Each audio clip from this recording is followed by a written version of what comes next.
better than another, which is what a lot of social science research used to do. That quantitative used to have a different kind of hierarchy in terms of the way people accepted it as compared to qualitative.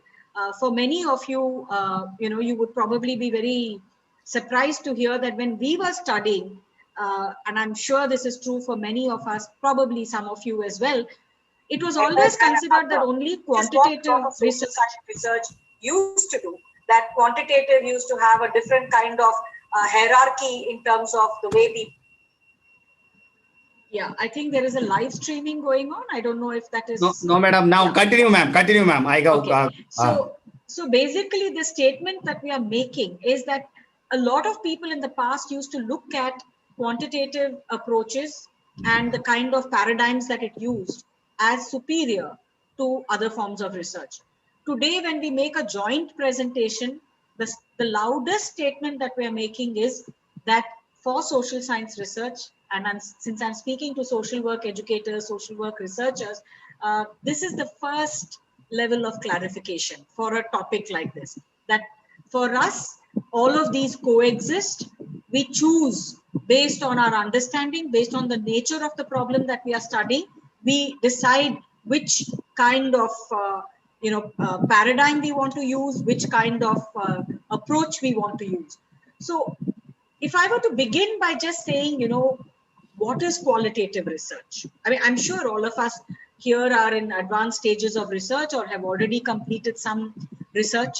So it's not that I'm talking to people who are unaware of it, but even for us to kind of ensure that we are on the same page, one of the things that we would say is that when you're trying to explore and understand the meaning of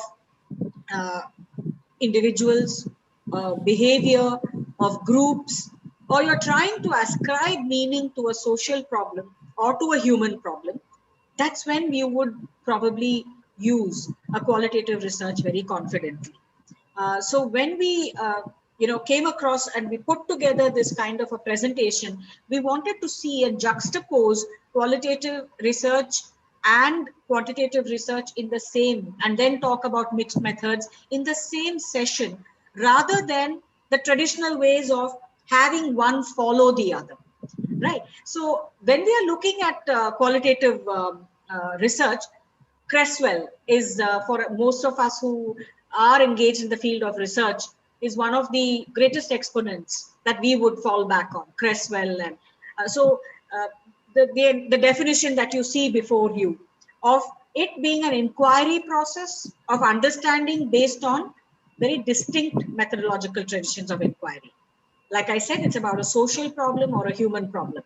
And in this, the attempt of the researcher is to ensure that a holistic understanding is developed. And how do we explore the meaning? How do we come to these kind of understandings? We look at words, we look at language, we look at the ways in which people express themselves, and then a lot of background information about the informants. We look at the individual who is conducting the research to study people in a natural setting.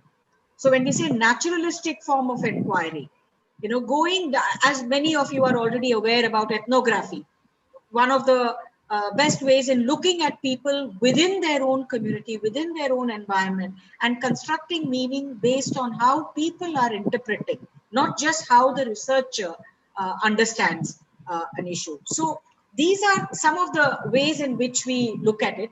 And when we say qualitative, we are also saying that, we look at a variable or we look at a phenomena in a very deep and comprehensive manner.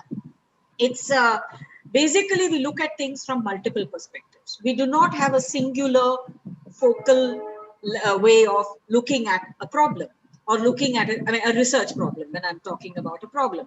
And we are looking at building ideas, and very often for this, how we would do it is we would use, open-ended questions. We would try to explore the broadest question that you can think of in research, and then try and arrive at a sense of what is reality. And like we said, the researcher is themselves. And I use this because we don't subscribe to, we use the pronouns of himself, herself, and themselves because we don't subscribe to binary ways of looking at gender also.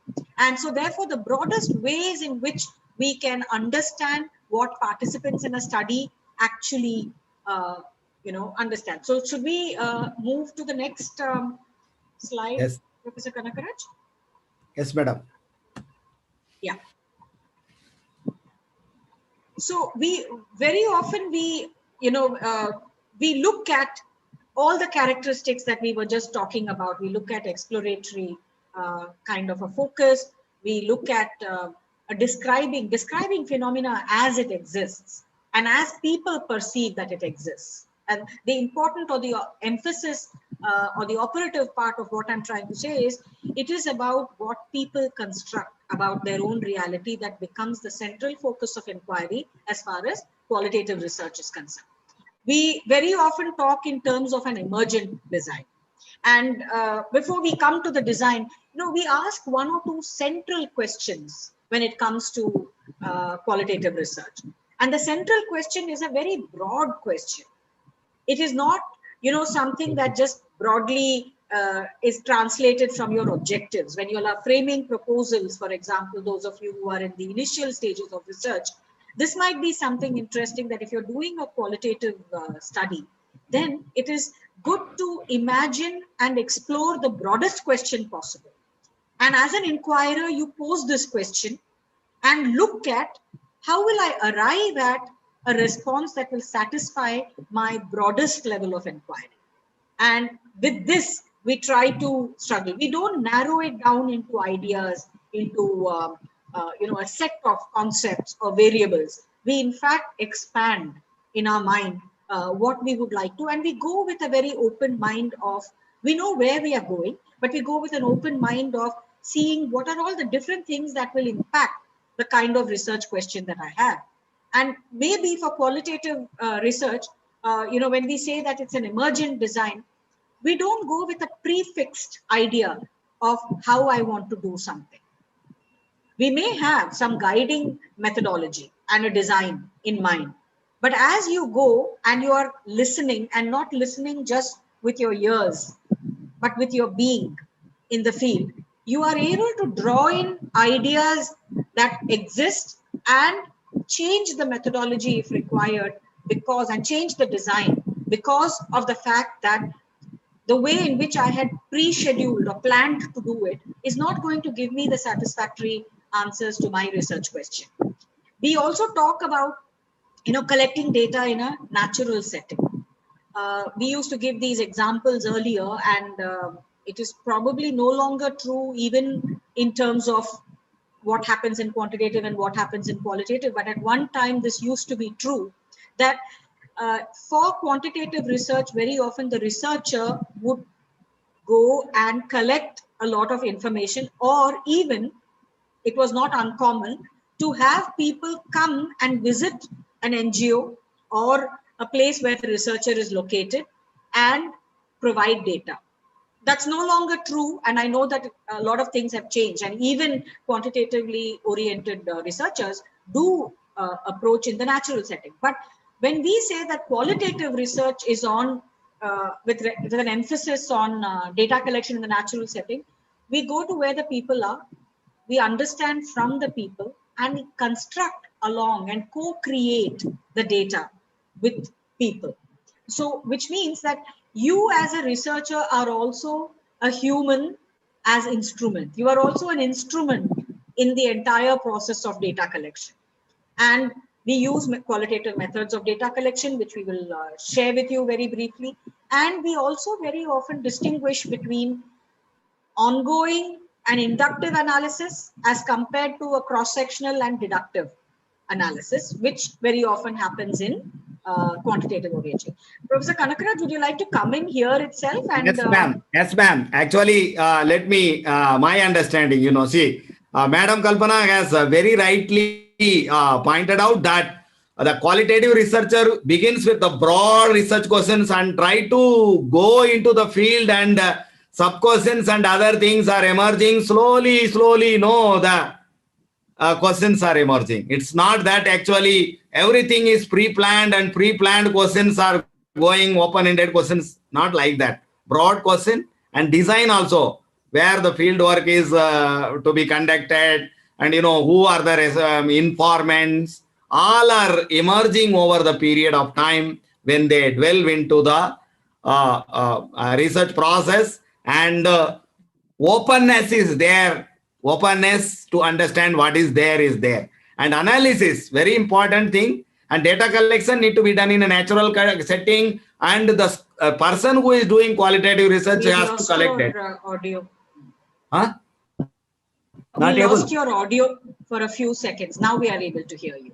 So researcher has to collect data himself or herself, and then data, no numerical data, verbatim data, how they occur, they are there. Recurrence is also there. Again, same person, again we are going and asking. So some information other person is telling.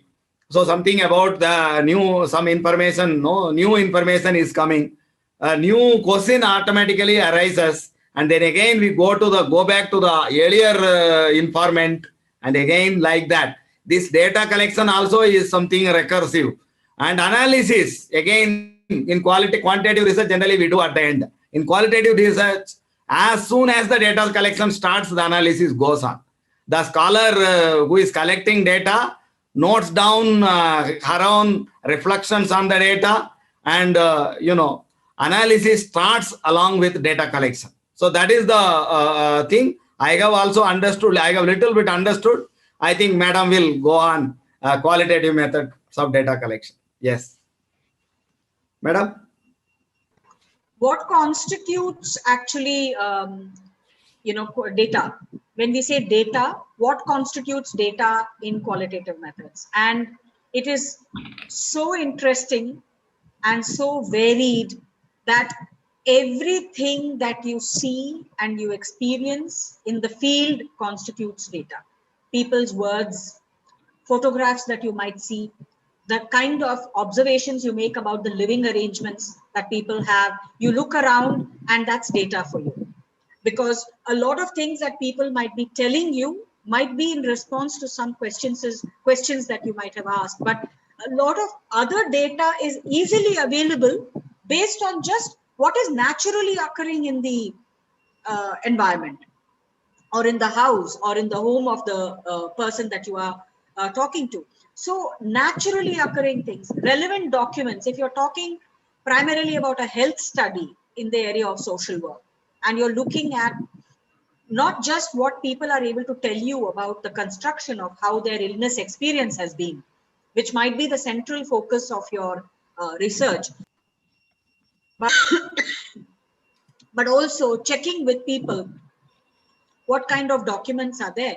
For example, if they were to show you prescriptions and they were to show you files, which tells you that they have been to a range of people and there have been pathways before which they have arrived at a health practitioner who may be an allopathic or an Ayurvedic practitioner. It tells you, the data tells you that there has been a number of pathways which people have taken to reach a certain point in their life, and that illness experience is influenced by those pathways. If today a person is battling or surviving cancer, but has had an experience of having been to through several years to various people and not having any respite, and finally landing up to have a diagnosis of cancer being made after 7 years of suffering, the kind of qualitative study that will need to be done is all those 7 years of collected experiences, which your relevant documents might be able to tell you. It gives you cues into where do you need to focus your point of inquiry. So that, and then photographs and videotapes. Very often I give these kind of textbook examples of, if you're talking in terms of family environment or doing a study in social work in relation to families, you ask people questions, you spend time, you build rapport. In qualitative studies, you'll need to spend a lot of time initially just to have a degree of comfort where people are willing to share in experiences with you. So while you're talking about, say, a marital environment, and people tell you that by and large the marriage has been quite good, the children are well raised, and they haven't given many problems, and you happen to come across, say, photographs, videotapes, which either augment what the people are saying or perhaps give you cues about something that might be there which may not have come up in the process of the conversation. So it gives you all these cues for you to go further. So there is very rich text, and that is the hallmark of a qualitative study, that it is rich text that you go through. And then through your own observations. We said the role of the researcher here is extremely important. It is, I would say that you need to absorb the passion and the life of a researcher when you're doing qualitative research, particularly because everything that you see around you may have relevance, may have meaning, and your observations are very, very necessary. Most important is you need to be jotting down your observations. As compared to quantitative, you don't just walk into the field, collect questions, answers related to certain questions, note down or jot down a few observations and come back. Here, your field notes become valuable sources of information. People, in fact, spend an entire lifetime doing ethnographic work in a community, and it's their field notes which would have given them the entire basis on which beautiful pieces of writing have come to us, and we get to know about an entire culture based on just their field notes. So for a qualitative researcher, this is very, very important. And group interviews or focus group discussions. Very often we do use focus group discussions, and we know that as social workers, I think we have used this, as many of us are probably accustomed, on how do you conduct a focus group discussion. It seems easier than said, because having one individual give you data on a central question and having 20 people giving you data where sometimes you may get conflicting ideas, you may have contradictory ideas, you may have tangential ideas, none of it is irrelevant. But how do you make sense and meaning and interpret that? That comes to the skill of research. And so therefore, we are saying that for both forms of research, that approaches that we use, quantitative or qualitative, there are a different set of skills that you require, values that you require, and that you would require definitely a knowledge domain that will be very, very different. Because what do you do in terms of review of literature in a qualitative as compared to quantitative will be very, very different. In qualitative, in most research, we say that review of literature is ongoing. You don't just finish it. You may finish writing a chapter, but your review of literature cannot be completed with that. You will have to keep reviewing. You'll have to keep revisiting. In qualitative research, you will have to also keep rewriting, perhaps, a lot of this thing. Professor Kanakaraj, handed over Yes, to you madam. on this slide. I used to work with Madam Kalpana, actually, as a colleague. I used to help her in analysis of her scholars. I used to wonder her questionnaires. Questionnaires also open-ended, mostly semi-structured questionnaires, so much details. What I understood is that qualitative research is something, details, details.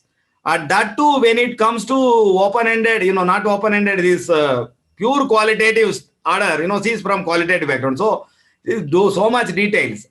And, data looks like mosaic, not clear. Where is the tail? Where is the end? It is looking like that actually so much, we have to go there and make sense and then, glean all that. That is the idea. It's not that clear, no? This question, this answer, you tabulate it. That is not this actually, so asking questions also triggering only. They are saying it is triggering only, not that question and answer matching. When we ask qualitative questions, interviews, they are telling so many stories. We are not stopping. We are recording only. Again, triggering, going and then around and then understanding what is what is there, how is it that. That is what I have understood with a little experience in qualitative research, and particularly working with Madam Kalpana and her scholars also. Okay, next, Madam. Yes, qualitative approaches. So sorry, it was muted. So when we are talking about qualitative approaches, we are saying that the way in which we use the lens. Now, after all, when we are talking, we will also be talking about paradigms and worldviews that we use and what forms the basis of or what underlies the process when we are doing a qualitative approach. And so we say that very often we use many approaches within the field.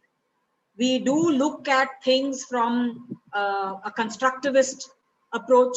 We do look at things from an interpretivist approach. They are not exactly the same, they are related.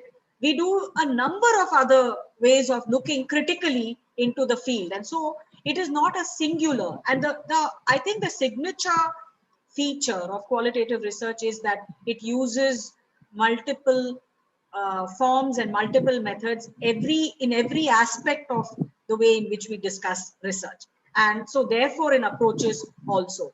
So one of the ways in which you might want to use a qualitative approach is when you're doing a biography. You know, we are all familiar with some wonderful books that have been written about people who are illustrious in one way or the other, luminaries in a particular field, and it is so rich with data, which cannot be probably accomplished if you were to use any other approach other than a qualitative approach, because you're looking for details. And that is what, what Professor Kanakaraj was saying. It's a very interesting thing that, yes, there's so much of data and it does look very confusing. Then drawing information, interpretation out of it, analyzing it, keeping the literature in mind, keeping the relevant literature in mind, and looking at it from the perspective of theories. That is what actually adds the richness to the process. So biography is all about going in depth into understanding an individual person or personality, understanding how do you bring the relevant facts, analyze them in a manner that is cogent, that is accurate, and at the same time, we are also able to make it interesting and readable.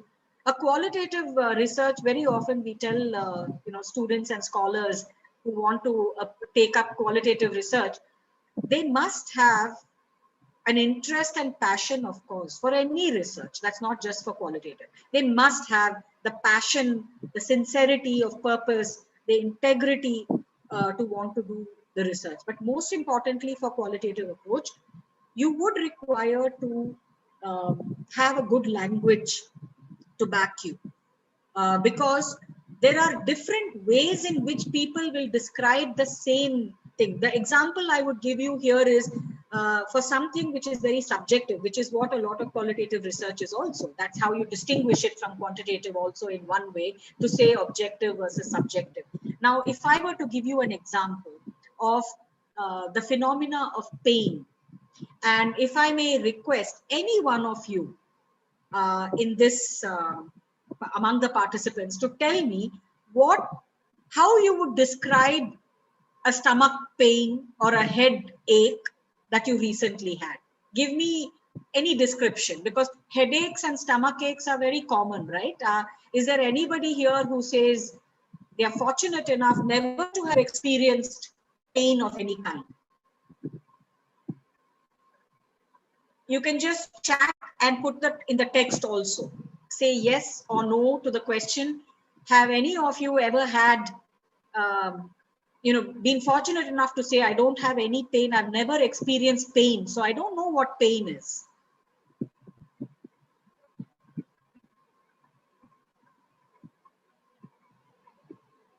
We very often, Professor Kanakaraj and I, would like our sessions to be very interactive, and online should not take it away. We have experienced pain.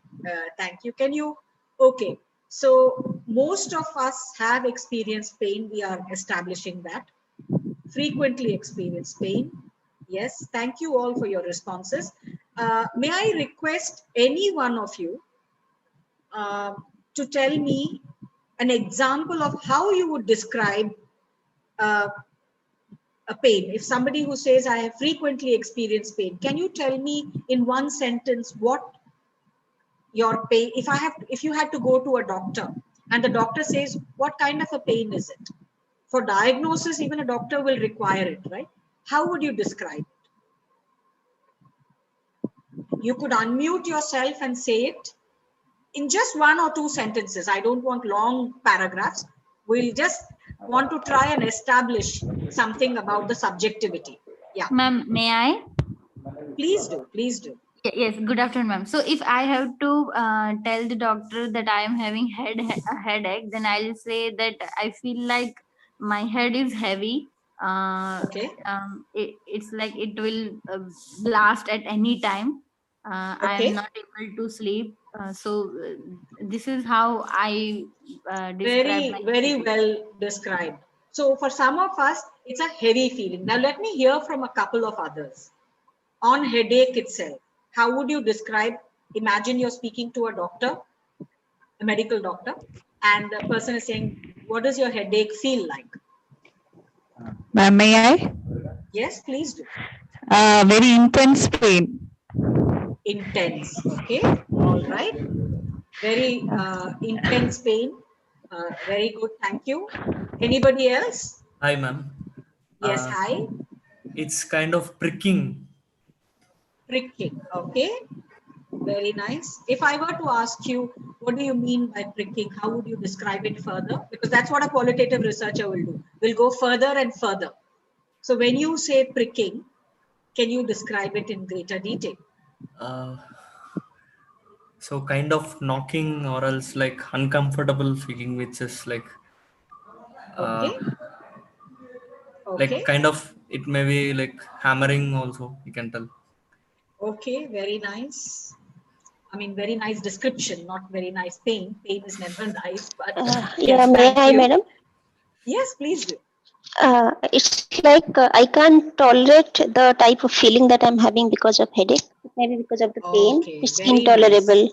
Thank you. Intolerable. Very nice. Okay. So even in this 5 or 6 people who have volunteered right now, we have got a few adjectives. I have put it out in the chat box. You know, some of you say that it's a heavy sense of pain. Some of you say it's as if my head is going to blast. Some of you say it's intense pain, pricking, uncomfortable. It gives you a feeling of discomfort, as if there's a sensation of, somebody hammering on your head.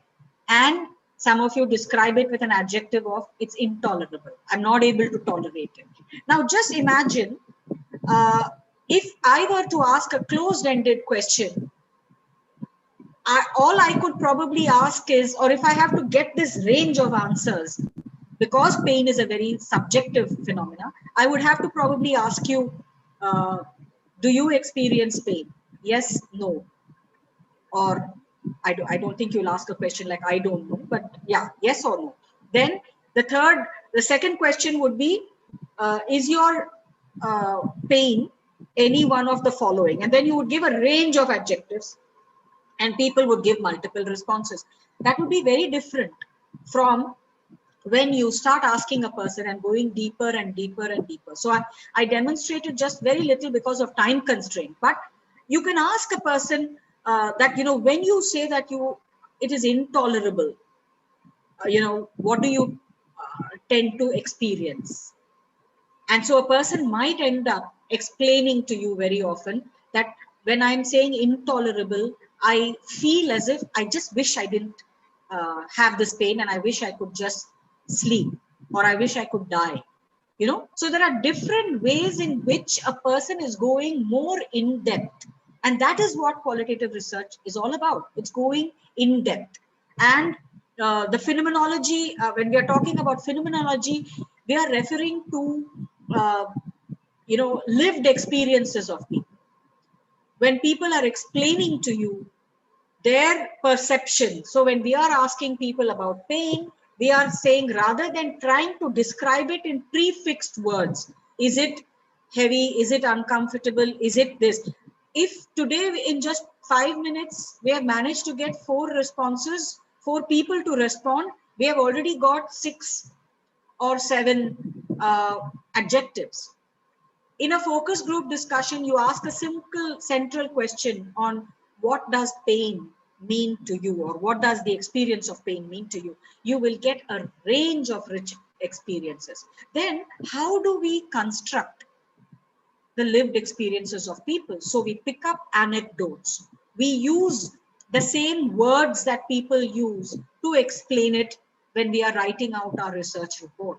We quote people and say that when one of our respondents said that pain was intolerable, he or she or they have said, and then you give a text to support what you are saying. So it's all about trying to understand the lived experiences of people, uh, because they are people who are the experts of their own narrations. We as researchers, the first thing in qualitative research, we don't go as research experts. We go as researchers. The experts are the people who are providing us the data or co-creating the data. We say co-creating because the researcher also brings in a certain perspective. You phrase your questions based on your own worldviews and collect some very rich data. When it comes to grounded theory, and that again is a difference of the way we distinguish between quantitative and qualitative approaches, we are talking about, data or theory that is generated from the data that you collect. And so very often it's the outcome at the end of the research process, rather than what we would do traditionally in quantitative approaches, where we begin with a theory and then deduce and go and collect data within a certain framework. In qualitative, what we do is we collect data. It's an inductive process, and what we induct helps us to reframe the ideas that we would have had, commonly held notions, what we would have read in books, and we looked at raising this to the level of a theory. And that is, it would suggest itself when the data kind of comes together and it's being analyzed or interpreted in the right way. And then we know about ethnography as well as the case study approach. Ethnography, we've heard of very, very famous, well-known, renowned people like Malinowski and others who would have studied cultures and who would have provided us with great insight about a culture by living with people. I mean, very often, not in a lighter sense, but I actually say it for those of us who have lived in a culture very different from where we have been raised. For example, in Mizoram, we would have absorbed so much of the culture by attending marriages, attending funerals, going to a shop, living there, getting to reframe the ways in which we think. And all of this is, if we have been making copious notes, which some of us have, it gives you very rich data about the culture when you come back and read about it. And so that is what an ethnographer would be doing. The last thing is about the case study. And when do you pick up a case study? You pick up the approach of a case study when you want to narrate something with a specific purpose, illustrative in its content. You go in depth into a particular person's details, an event, a program, an organization. You can do case studies on all of this. And so that is what we would be talking about. And let me hand it over to Professor Kanakaraj on this slide, and then we will. Professor Kanakaraj, are you here?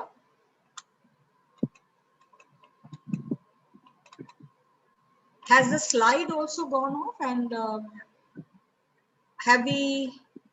we are not able to see Professor Kanakaraj. Is he here? It's all right. I think I will move on. So we are talking about the next slide. Actually, we usually begin with a quantitative approach, and he will explain what Creswell also talks about a quantitative approach, and what do we understand when we are using this. And like I said, this is the older of the two approaches. So this is, the only approach we knew. We never called it quantitative.